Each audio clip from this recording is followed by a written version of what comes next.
certain extent about character. We can say that being president of this country is entirely about character. Government is choosing. Government is prioritizing. And during his watch, President Ferdinand Marcos cannot always be on the right. He must take up matters as a whole to make things perfect for the country, and not only for the foreign hands that have always been manipulating us. Marcos knew then that the international proponents of free trade did not conceal their underlying and motivating belief that the nation-state is obsolete and the whole world must be transformed into a global village, where a nation's economic sovereignty is surrendered to those who run the International Monetary Fund, the World Bank, and the World Trade Organization. With his wife Imelda by his side, Ferdinand proved to be a dynamic, innovative, and forward-looking leader with self-sufficiency for the country as his immediate goal. He laid down the foundations of the nation's economic infrastructure by building more and better national roads, bridges, public edifices, which he later dubbed as concrete monuments to progress. In order to make Ferdinand's dream house a home, Imelda reflected, what makes a home? Love. And what is love made real? Beauty. What was the beautiful tradition, values, art that we had as a people? So Imelda built the Cultural Center of the Philippines to be a monument to the Filipino spirit, to give standard, to give identity, because there was a crisis of identity for Filipinos. This was followed by the Folk Arts Theater, the Institute of Arts in Makiling, the Philippine International Convention Center. As time passed, they forgot how Marcos tried to control the prices of oil and other commodities, and struggled to put up industrial projects that could have given more jobs and lifted the nation's economy. Imelda had to face the trial of the century in New York, charged with stealing $43 billion from the coffers of the government, when the nation's budget for 20 years of Marcos' rule reached up to only $32 billion. Simple arithmetic. With his meager Ilocano budget, as it were, President Marcos embarked on a massive buildup of roads, bridges, and other infrastructure projects meant for the betterment of the country's economic structure.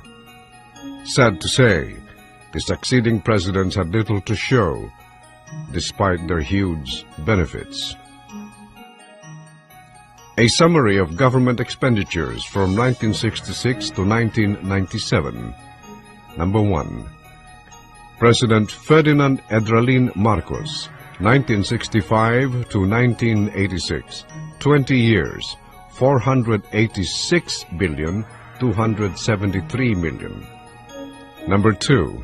President Corazon Aquino, 1986 to 1991, 6 years, $1,077,895 million. Number 3. President Fidel Ramos, 1992 to 1997, 6 years, $2,237,907 million, from the National Statistics Office. On the core of the family, which is the barangay, he made the political system more grassroots and extensive by adopting the barangay system, which enabled the smallest units of the system, to which the core is the family, to participate in the democratic process by making them responsible for administrative and legal functions within their barangay. The barangay leaders and officers were made elective in their respective communities. It was through the barangay where his concept of a participatory democracy found its tangible roots. When the first barangay election was held at a time when the country only had a population of 51 million, 3 million were elected to represent 42,000 barangays. Serving as a co-pillar to the democratic vision of President Marcos was the creation of the Ministry of Human Settlements and entrusted to his wife, the First Lady, Imelda Marcos. As Governor of Metro Manila and Minister of Human Settlements, Mrs. Marcos conceptualized and implemented her program of delivering 11 basic needs to Metro Manila residents. 1. Water. 2. Electricity. 3. Food through agriculture. 4. Clothing through cottage industries. 5. Livelihood or the economic base. 6. Medical services. 7. Education, culture, and technology. 8. Ecological balance. 9. Sports and recreation. 10. Shelter, which includes housing and land use. And 11. Mobility, which includes roads. She constructed housing units, known as the Bliss Homes, coupled with livelihood projects. This provided not only low-cost dwelling units, but also income for the less fortunate residents. Kadiwa centers and rolling stores selling prime commodities at lower prices were established and mobilized around Metro Manila's impoverished areas. Metro Aid centers were organized that provided employment for some 10,000 Metro Aids who were responsible for the cleanliness and beautification of the metropolis. Hospitals and institutions with specialization in various fields, such as the Heart Center, Kidney Center, Lung Center, the Children's Hospital, among others, were established. The Philippine General Hospital was reconstructed and expanded to extend better and more efficient service to a greater number of our Filipino people. Imelda had done more good for the Filipino people than all the presidents combined, except, of course, President Ferdinand Marcos. On the matter of sovereignty, the RP-U.S. Military Bases Agreement was signed on March 14, 1947. It provided the United States with 99 years lease to more than 20 base sites, covering some 250,000 hectares in 13 provinces. In 1959, the base's area was reduced to 117,075 hectares. President Ferdinand Marcos refused to compromise the nation's sovereignty and territorial integrity in the negotiations for the Military Bases Agreement. Thus, the Serrano-Bolin Memorandum of Lease Agreement from 99 years to 25 years. In 1976, President Marcos further reduced the base's area to 71,000 hectares. President Marcos reduced the lease agreement from 25 years to 5 years and 250,000 hectares to 10,000 hectares coverage. It also reaffirmed Philippine sovereignty over the bases, and President Marcos called it, fittingly, the final liberation of the Philippines. Following the 1983 Military Bases Agreement review, President Ronald Reagan pledged his best efforts to increase security assistance to the Philippines to $900 million for the period 1984 to 1986, $125 million to military assistance grants, $300 million in foreign military sales credits, and $475 million in economic support funds. And now the question arises: who killed Senator Benigno Aquino? This is the question that remains unanswered to this day. Here are the facts. It was Madam Imelda Marcos who facilitated his departure for the United States for that heart operation that he so badly needed. It was Mrs. Marcos who arranged everything so that his flight via Philippine Airlines to the United States was on schedule.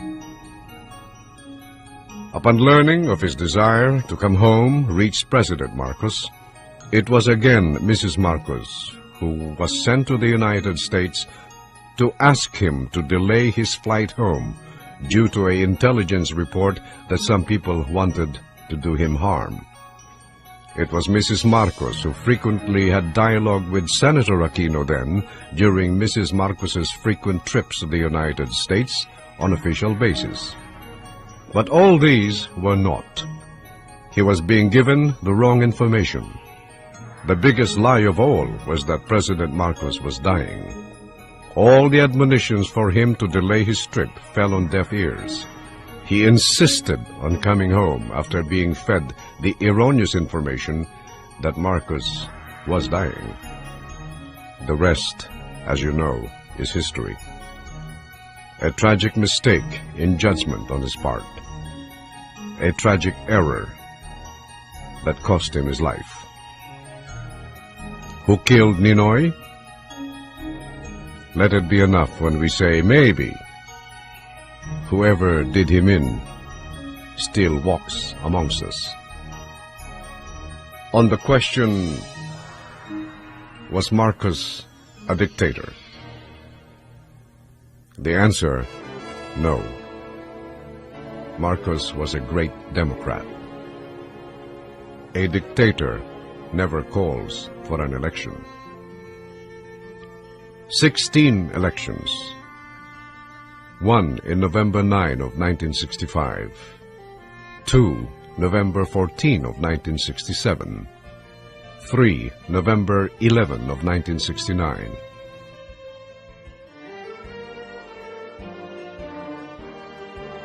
4 November 10 of 1970. 5 November 9, 1971. 6 April 7, 1978.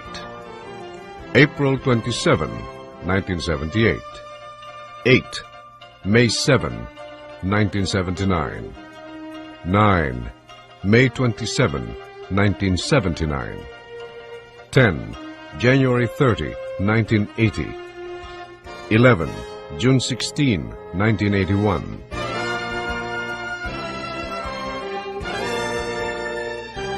12 May 17, 1982. 13 June 17, 1982.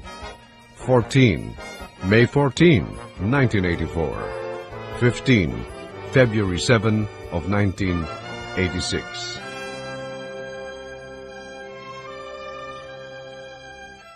Marcos, the only Philippine president, re-elected 4 times.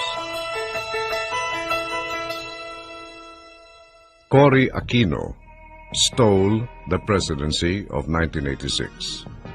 Ferdinand Marcos was the duly elected president of that snap elections of that year. The winning margin of President Marcos was more than 1 million votes. Marcos was proclaimed the winner by the Philippine Congress and sworn into office by the Chief Justice of the Supreme Court. By a twist of misfortune, however, 2 of Marcos's trusted lieutenants turned their back against him for reasons of their own and installed instead a bogus candidate, Cory. A revolutionary government was proclaimed. Elected officials of the country were removed. Then the Constitution was changed by a so-called bunch of delegates handpicked by the usurper and company. The rest is a dark chapter in the Philippine political history. We probably have the most beautiful cultural heritage in Malakas and Maganda. It is a balanced tradition where one must be strong, the other beautiful. One provides the house and the other provides the heart that makes it a home. Thus, Ferdinand and Imelda epitomizes the cultural partnership that is akin to Malakas and Maganda. Legend has it that both souls came from one bamboo, split in the middle, to signify the importance of each other. Nowhere in the cultural history of any nation mirrors this idea of love and partnership. than in this country, the Philippines. And finally, I quote Madam Imelda Romualdez Marcos, "The only things that you keep are those you give away."